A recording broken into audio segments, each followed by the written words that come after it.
L'air est brûlant et la terre d'une implacable aridité.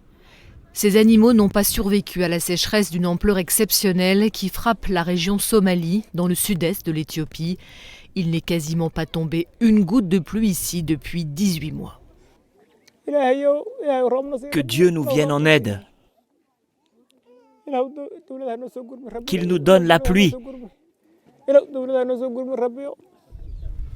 Selon l'ONU, le manque d'eau a déjà tué près d'1,5 million de têtes de bétail en Éthiopie, dont près des 2/3 en région Somalie. Tous les éleveurs disent avoir perdu entre 80 et 100% de leur cheptel.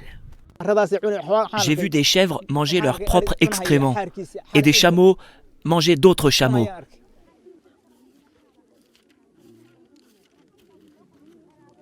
Je n'avais jamais vu ça de toute ma vie. L'alternance de saisons sèches et de saisons des pluies a toujours rythmé la vie de ces éleveurs, mais les 3 dernières saisons des pluies n'ont pas eu lieu et la 4e est attendue depuis mars, en vain. De plus en plus fréquentes et de plus en plus intenses, les sécheresses menacent désormais le mode de vie de ces populations nomades et semi-nomades. Dès que les éleveurs essaient de se remettre d'une sécheresse, ils sont frappés par une 2e sécheresse. Il leur est donc impossible de se remettre rapidement des chocs précédents. Ils sont si rapprochés que ces éleveurs sont incapables de se relever. Certains ont déjà quitté leur village pour trouver du travail en ville. Les autres sont tellement obsédés par l'idée de sauver les quelques bêtes qu'il leur reste qu'ils n'ont même plus le temps de s'occuper de leur propre famille. Soigner son enfant, c'est prendre le risque de perdre son bétail. Pour conduire son fils malade jusqu'à cet hôpital, cette mère a ainsi dû mentir à son mari. Nous sommes toujours en train de chercher des pâturages et de l'eau pour notre bétail. Ça nous prend tout notre temps. J'ai amené mon fils ici sans le dire à mon mari. Il ne voulait pas. Il ne m'aurait pas laissé venir sinon, parce qu'on a tellement de choses à faire là-bas. L'ONU estime à plus de 5,5 millions le nombre d'Éthiopiens en grave insécurité alimentaire en raison de la sécheresse. Une catastrophe humanitaire qui s'ajoute à celle engendrée dans le nord du pays par le conflit du Tigré. Les plus jeunes sont bien sûr en première ligne. L'ONG Save the Children fait des tournées dans la région Somalie pour repérer les enfants en danger, les transporter vers des structures sanitaires. La plupart sont soignés en ambulatoire grâce à des pâtes nutritives à base d'arachide ou du lait en poudre pour les bébés. Nous voyons certaines mères qui, parce qu'elles ne mangent pas suffisamment, ne produisent pas assez de lait maternel pour leurs enfants. Des mères sous-alimentées et dépassées, leur mari étant parti à la recherche de nourriture pour le bétail, elles se retrouvent seules avec une famille nombreuse et tardent trop souvent à venir jusqu'à un centre de santé, avec le risque que leurs enfants mal nourris souffrent déjà de complications et doivent être hospitalisés.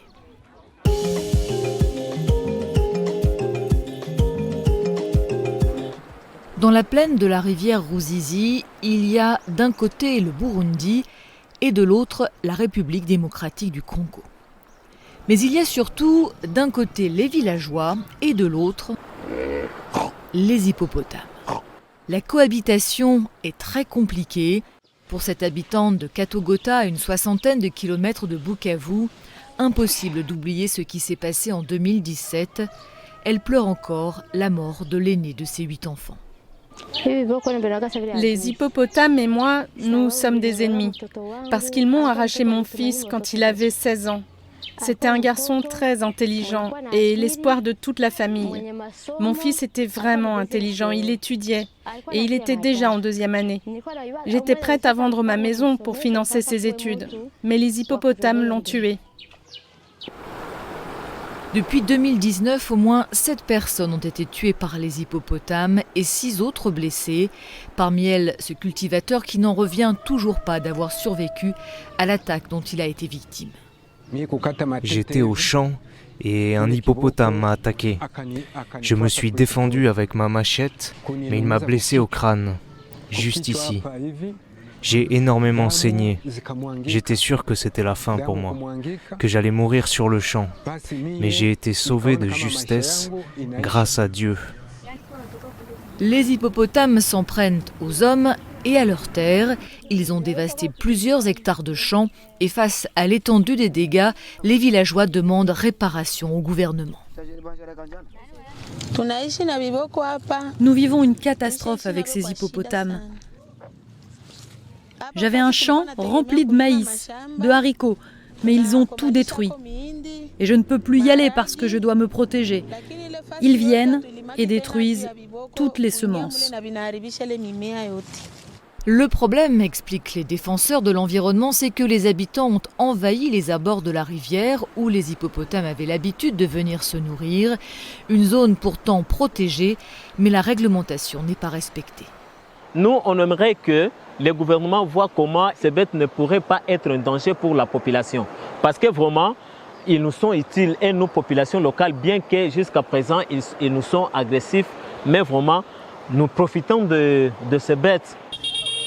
Amener les villageois à voir les hippopotames comme des atouts susceptibles de valoriser la région, de créer des emplois via le tourisme, risque de prendre beaucoup de temps. Pour l'instant, les militants écologistes dénoncent une extermination de masse. Je dirais que la population se défoule maintenant. Lorsque les hippopotames attaquent et tuent un des membres de famille, la famille qui a perdu les siens peut se défouler sur les hippopotames. Selon leurs défenseurs, au moins 3 hippopotames sont tués chaque mois sur la rivière Ruzizi et le lac Tanganyika.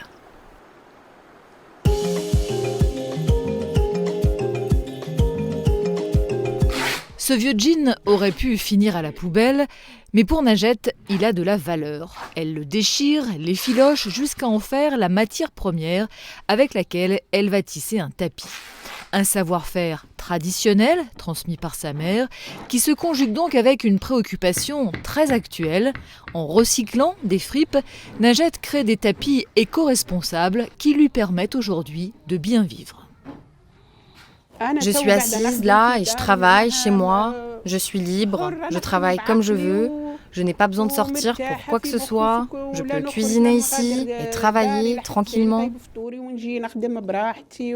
Si Najette est si satisfaite de son sort, c'est grâce à son neveu qui, en 2014, a eu l'idée de lui commander des tapis personnalisés pour des amis. Une idée qui a grossi au point de faire vivre aujourd'hui 12 tisseuses à Nafta, oasis pauvre à 500 km au sud de Tunis. Moi, j'ai commencé au début à un titre un peu personnel à Nafta avec Najette où on a vu qu'il y avait une artisane, comme dans plein d'endroits en Tunisie, des femmes, des mères au foyer qui ont un savoir-faire mais qui sont incapables d'en vivre parce qu'elles n'ont pas accès au marché, elles ne peuvent pas se déplacer, elles n'ont pas une connaissance des clients, elles n'ont pas une connaissance des goûts du marché. Donc j'avais commencé un peu par hasard. 8 ans plus tard, cet artisanat écologique avant l'heure est au cœur d'un projet social et solidaire qui a essaimé dans tout le pays. Une association, Shanti, accompagne les tisseuses. Elle leur achète des tapis à l'avance et se charge de les revendre. Et elle s'occupe aussi de récupérer vieux vêtements ou invendus industriels pour fabriquer des pelotes multicolores. Grâce à l'association, beaucoup de choses ont changé. Avant, les artisanes achetaient la matière première. Et maintenant, l'association leur fournit gratuitement. Résultat, un tapis standard d'1,80 m sur 2 mètres leur rapporte désormais 120 dinars, soit 37 €. L'association leur en commande au maximum 4 par mois pour ne pas les surcharger. Et l'argent ne leur est pas versé en liquide, mais viré sur un compte à leur nom pour s'assurer qu'il n'est pas préempté par la famille. La réputation de l'artisane s'est améliorée dans la société. Elle défend ses droits, elle s'est forgée une personnalité propre, elle a fait quelque chose d'elle-même, elle s'est battue pour cela et beaucoup de choses ont changé dans sa maison. La société commence à la regarder différemment. Ces artisanes bénéficient aussi d'une ouverture sur le monde grâce à des formations avec des designers. Leurs tapis, très tendance, sont vendus aux Tunisiennes amatrices de déco ou expédiés à l'étranger. Pour le moment, les ventes ne couvrent pas les charges, mais l'association Shanti est soutenue par divers partenaires comme l'ONG Oxfam.